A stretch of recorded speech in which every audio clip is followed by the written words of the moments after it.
Qadrmenli bizning sportchilar, jonkuyarlar.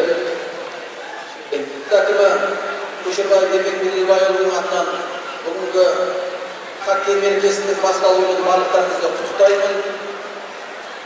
Bizning xokkeychilarga jonkuyarlarning oldida keremet yaxshi o'yin ko'rsatdi.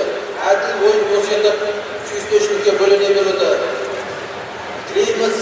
План, ну, пока такая немного сумбур в начале. Первая игра такая домашняя, полные трибуны, как бы еще немного горим, но сейчас думаю уже подуспокоимся и игра полегче пойдет. Подготовка хорошо все прошла, равномерная нагрузка была, все по датчикам, пульсометрам, как бы все по науке, так сказать. План на сезон, конечно, самые высшие цели перед нами стоят, там минимум плей-офф и вообще максимально, и как хотелось бы кубок, за кубок побороться, болельщиков своих порадовать.